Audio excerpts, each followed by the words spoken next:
This is a News Center 1 special report. Good evening. Time now is about 11 o'clock. We're looking at radar picture, which is actually starting to light up a little bit, and there's a lot going on here. And what I want to do is I want to talk briefly about what we got going on radar and the forecast for the next couple of hours, but mostly I want to answer your questions. Didn't really get to that in the last segment. We kind of got pressured, or I rather pressured us for time, and I didn't get to the questions that you guys asked. So if you have questions, I encourage you to put them in the comment section. I will do my best to get to as many questions as possible. And even if they're tough questions, I can take it. Ask the tough questions. We're going to walk through it. We're going to talk about it. Everything when it comes to the fire, when it comes to response time, all of that. We're going to kind of work through this over the next about 10 minutes or so. I have about 10 minutes that we could bounce this back and forth. So while we're waiting for people to join up, what we're going to do is talk about what we got going on the radar here. So we got a lot of shower activity. A lot of this may not actually be making it to the surface, which is a problem because what happens is the rain evaporates before it hits the ground. So the rain's falling from the cloud and it evaporates, but you still have now you have rain-cooled air.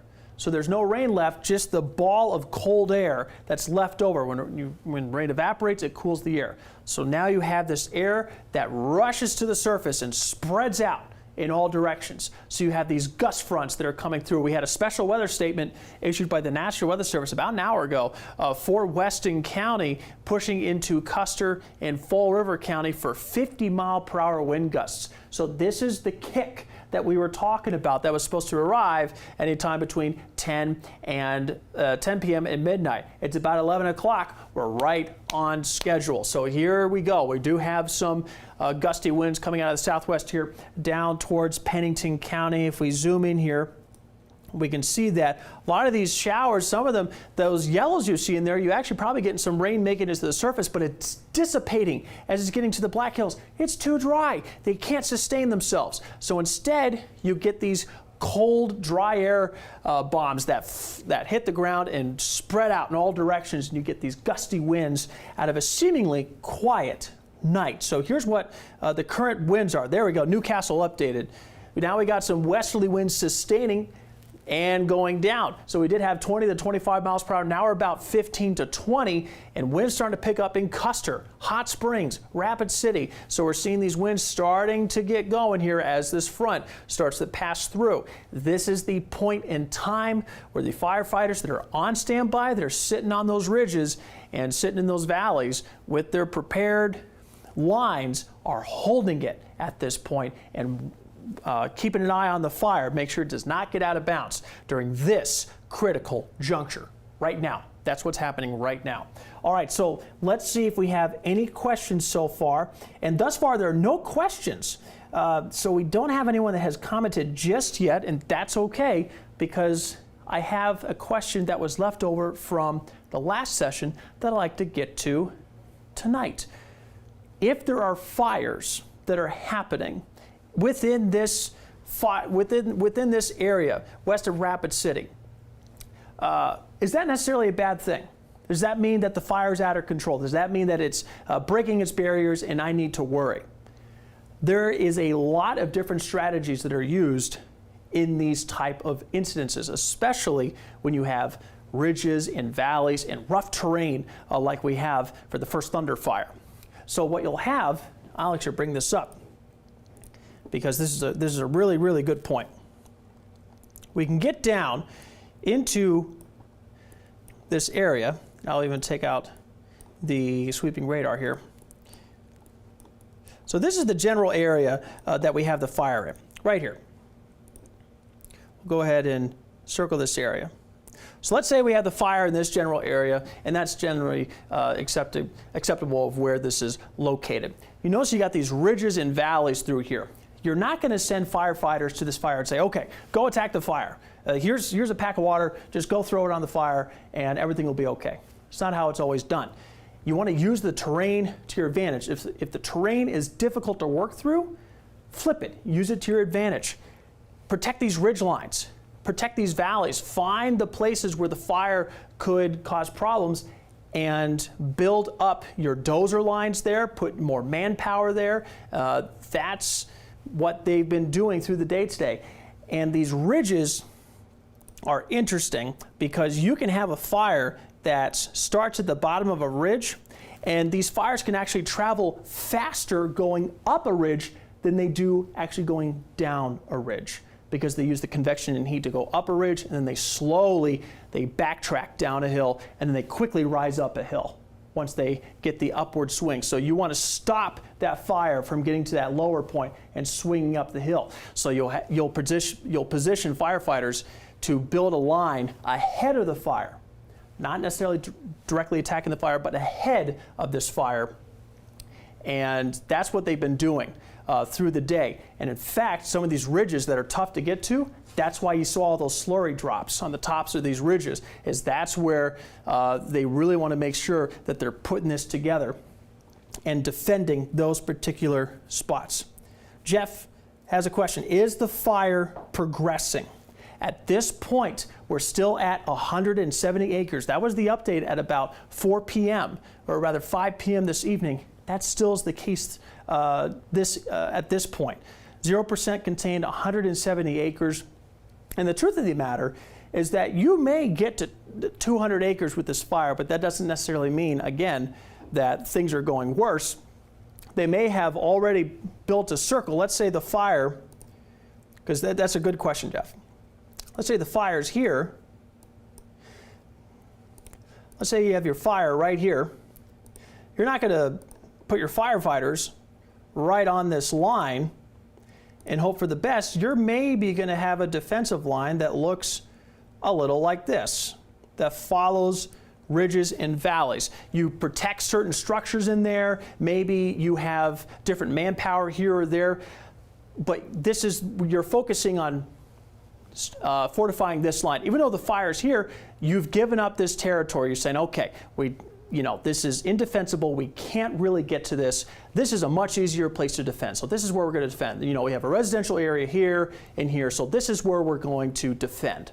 So you'll have an area that actually is kind of allowed to burn through so that the fire has nothing else to feed on, and you reinforce different lines instead. So just because a fire goes from 170 acres to 200 acres doesn't necessarily mean that things are going wrong. In fact, it may be going exactly to plan.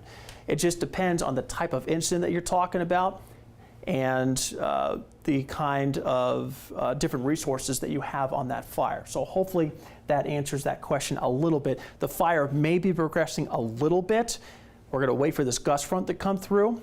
But over the last couple of hours, you can hardly see anything on the tower cam. There's no glow on the horizon, really not much burning going on, so far, so good. Do they have a lot of road closures? Let's bring up, there are some road closures, but most of them are near the pre-evacuation area. So that's going to be, I'm going to bring this up here, because that's a fair question. We'll go down here. Down here. Where did I put this? Here we go. Perfect. Okay, so what we're going to do is we're going to talk about some of these road closures. So Falling Rock Road. This is a road closure. This also happens to be the westward extent of the pre-evacuation order along Highway 44. If you live north, let me get out of the way here. If you live north of Highway 44, you are not in the pre-evacuation notice. If you live south of Highway 44 between Falling Rock Road and, move this out of the way, Dark Canyon Road, these two areas, this is the pre-evacuation notice that we're talking about. Pre-evacuation zone is this area highlighted in yellow. So you have some road closures up here as well near Hysiga, but there's no pre-evacuation notices for Hysiga. Want to make that clear. Also down towards Dark Canyon Road. Highway 44 is open. Sheridan Lake Road is open. If you don't live in that area, don't travel to that area.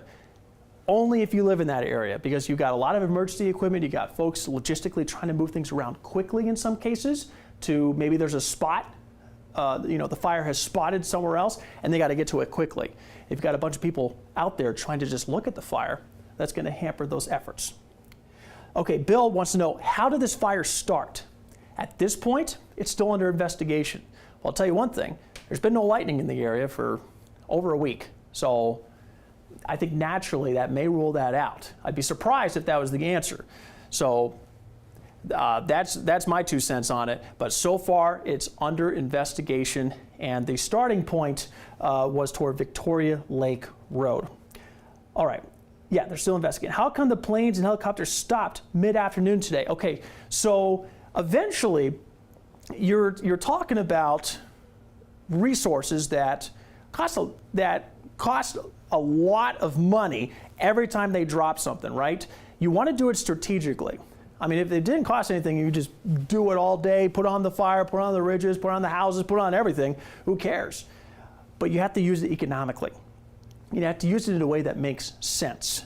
You don't want to overuse the stuff, the slurry stuff. It's not exactly something you want, hanging around all over the place. You just want specific areas that need to be attacked. Maybe they have other assignments they have to go to. This was a lot. For the record, there was a lot that went on today with air attack. In fact, there was a lot more that I saw that even matched the Schroeder fire in some ways. I mean, we had probably 20, 25 different drops today. It was a lot that came through. So they were really hoping to attack these ridges. We know there's neighborhoods to the east of this. We know there's neighborhoods to the south of this. Emergency management is aware of this. The firefighters on the ground are aware of this. That's why there was all that air attack today. Are we still looking at a chance of rain tomorrow? James, we do have a chance. There is a chance for some rain tomorrow. In fact, I'm glad you pointed that out because I wanted to kind of get into this a little bit more. So tonight, not so much, but as we get towards, here's 6 a.m. tomorrow. Here's 6 a.m. tomorrow. We got some showers that are moving through, and some of that will reach the surface. I'm more excited about late Wednesday morning, Wednesday afternoon. See that cluster coming out of Wyoming? That could provide some much needed relief, some actual relief. Will it make it all the way up to the fire? Perhaps not. Will everyone see it? Likely not. But it will provide some relief to some areas of the Black Hills, some tangible moisture. Raining at Big Bend. It's raining at Big Bend. Good. Excellent. Thank you, Melinda, for that report. How do they figure out how the fire like this starts? If we had 30 minutes, I would explain how this investigation goes through. And in fact, maybe we'll go through that for a news story one day. But we have about 60 seconds, so I want to end on this. Those in the pre-evacuation notices this evening. If there is a full evacuation issued for any reason, you will be told. They will knock on your doors. They will send you messages directly to your phone. We will send you messages. They will alert us. They will alert local authorities. They will alert you to that possibility, right? So for tonight, sleep easy, have a way to receive warnings, have a phone close to you, make sure everything's charged, and we are going to stick with this, and we'll likely be having a full new report on this as we look at News Center 1 today with Miranda Cruz and Miranda O'Brien and myself going into tomorrow morning. It's been a long day, folks. We appreciate you tuning in. Keep those questions coming. I'll see what I can do about answering those as we go through the evening.